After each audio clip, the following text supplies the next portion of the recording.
saat ini saya bersama dengan Antonius Joko Indratmo, asisten pelatih dari NSA Jakarta.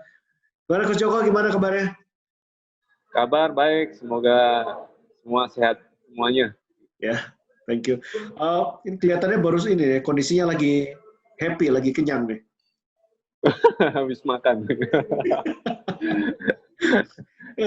Coach Joko, mau tanya perkembangan dari tim NSA sendiri belakangan apa aja aktivitasnya? Sekarang kita aktif seperti tim-tim lain ya. Jadi kita masih latihan di rumah masing-masing. Individu kita masih konsentrasi di terutama latihan fisik ya. Jadi terus kita sisipin juga untuk latihan shooting gitu. Biar feel shooting anak-anak tidak hilang. Ini kan kita baru saja menerima update dari IBL. Ada satu rencana bahwa IBL 2020 ini akan dilanjutkan kembali di bulan September nanti. Kalau dari tim NSA sendiri, apakah ini sudah diupdate? Apakah sudah ada wacana-wacana untuk langkah berikutnya bagaimana? Kita sudah diupdate juga. Kita juga udah siap-siap untuk kalau emang digelar nanti pada bulan September untuk kelanjutan IBL ini. Kita udah dengan ataupun tidak pemain dengan tanpa pemain asing ya gitu. Kita siap. Kalau memang dengan keputusan nantinya dalam kondisi di mana tidak ada pemain asing yang kembali memperkuat tim-tim IBL, seberapa besar adjustment yang akan dilakukan di NSA? Ada perubahan-perubahan pola apa yang nanti kita bisa lihat dari NSA? Kita pasti ada perubahan, kita adjust sedikit karena kita emang sedikit kekurangan di big man, kita mungkin sedikit adjust untuk tipe permainan kita baik offense maupun di defense untuk kedepannya gitu. Kalau umpamanya dari big man sendiri dari NSA, kira-kira siapa yang akan jadi prioritas utama untuk pelatihan ini? Untuk kita punya posisi big man terbatas ya. Kita center ada Rian, terus posisi dia hanya sendiri ya. Posisi 4-nya sih kita ada Randika Prilina, terus Rizky. Nanti mungkin ada Rizky Effendi kita tarik untuk bisa main posisi 4 gitu. Oke.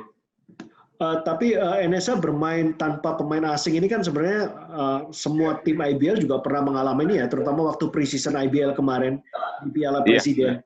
Mengaca dari performa NSA di Piala Presiden kemarin yang bermain tanpa pemain asing, kira-kira ada adjustment apa yang mungkin Coach Joko bisa share ke kita?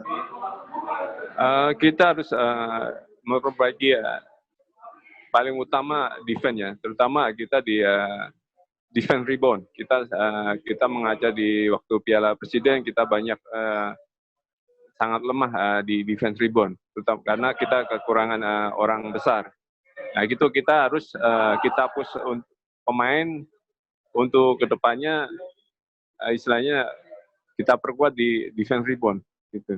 Kita akan jadi nggak hanya big man aja yang rebound, kita semuanya lima-limanya kalau bisa rebound. Ini pola permainan gaya Eropa yang diterapkan oleh Coach Gibi di Setapak kan kemungkinan besar aja juga dampaknya juga dibawa oleh Coach Inal dan juga Coach Joko di NSA ini. Apakah ini juga menjadi tumpuan dari pola permainan NSA nanti di kelanjutan IBL 2020 ini? Iya, kita istilahnya kita maksimalkan materi yang ada. Misalnya kita kurang di posisi post, nanti bisa kita sistem defense kita bisa double drive di posisi post karena kita kalau one on one kita setengah mati gitu. Pasti kita akan nanti pikirkan sistem defense yang cocok dengan kita gitu. Tadi Coach Joko menyebut nama Rizky Effendi. Bisa tahu update terakhir dari seorang Rizky Effendi gimana? Apakah dia sudah siap untuk bertanding untuk bela NSA?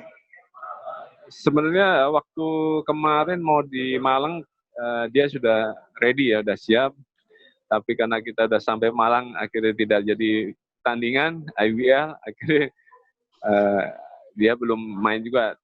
Sekarang malah istilahnya 2 bulan ini hampir 3 bulan ini istilahnya bisa melatih kondisi lebih baik lagi, terutama pasti kondisinya akan lebih baik gitu, lebih siap lagi.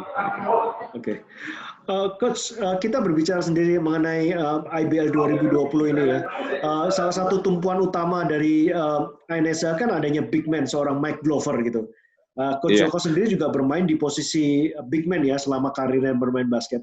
Kalau Coach Joko bisa share sendiri dari perspektif Coach Joko, apa sih yang sebenarnya big man Indonesia itu bisa belajar dari seorang Mike Glover, terlepas dari masalah size-nya dia?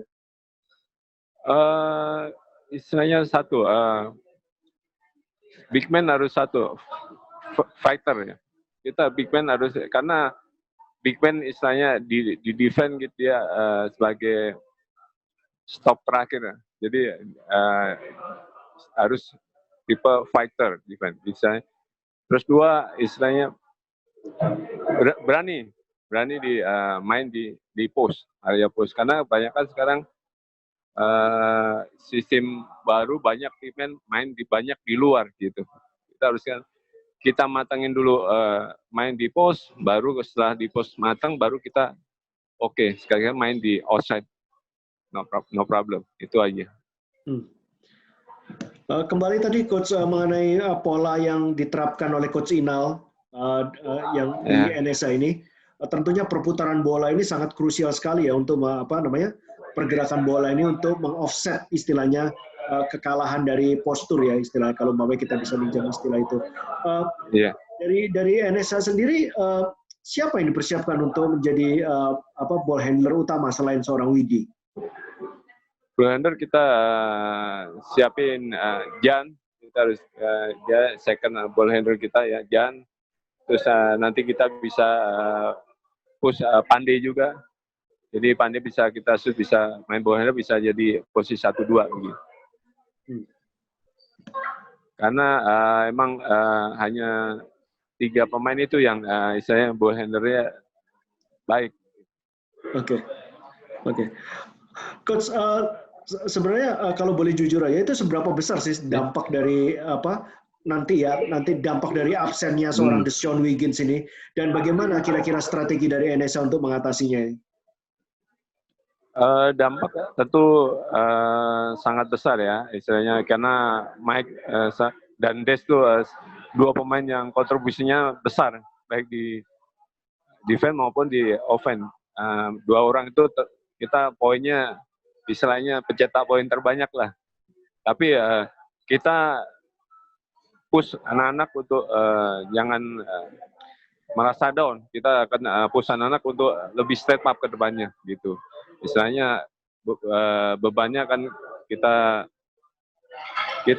tekankan anak untuk jangan malah beban, kita nothing tulus saja, kita berasa seperti underdog aja gitu. Coach Joko udah sempat istilahnya menilai kembali persaingan kompetisi antar tim IBL ini dengan adanya keputusan tanpa adanya pemain asing yang kembali. Sudah lihat bagaimana peta kekuatan di IBL ini berubah gara-gara tidak kita sudah lihat. Kita sudah lihat. Kita istilahnya banyak tim-tim yang istilahnya diuntungkan dengan tanpanya pemain asing.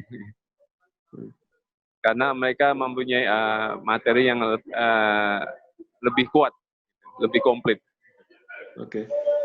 Baik, kalau Coach Joko sendiri, tapi itu jadi tantangan buat kita, istilahnya. Gitu. Dan dari kacamata Coach Joko sendiri, di tengah-tengah persaingan dari kompetisi IBL ini yang akan dilanjutkan, bagaimana positioning dari NSA sendiri? Bagaimana kansnya untuk bisa istilahnya menembus jauh ke babak playoff nanti? Tentu banyak pendapat, wah NSA tanpa pemain asing misalnya lemah atau tapi nggak apa-apa, makanya kita tekankan kita jadi underdog aja, kita nothing tulus, kita push anak-anak untuk step up ke depannya kayak apa, kita udah beri gambaran, jadi mudah-mudahan anak-anak siap untuk jalanin playoff ini. Oke. Pertanyaan Coach, kira-kira target apa untuk NSA ini setelah tahu dengan perubahan dari kompetisi IBL ini tahun ini? Kita target step by step dulu kita. Jadi kita kalau bisa kita target masuk semifinal dulu. Ya, semifinal nanti kita step by step kita target awal kita semifinal dulu. Gitu. Oke. Tentu kita maunya juara setiap tim. Gitu. Tapi kita nggak mau terlalu bebannya anak. Kita harus kita step by step kita semifinal dulu. Masuk final kita fight lagi untuk ke final. Oke, Coach Joko, thank you so much ini untuk update mengenai tim NSA dan persiapannya di kelanjutan IBL. Mudah-mudahan IBL ini kelanjutannya bisa terjadi, perizinan bisa diurus, dan kita mendapatkan venue yang pasti dalam waktu dekat ini. Thank you Coach Joko, stay safe dan sukses selalu. Sama-sama Bung Ridwan, stay safe juga.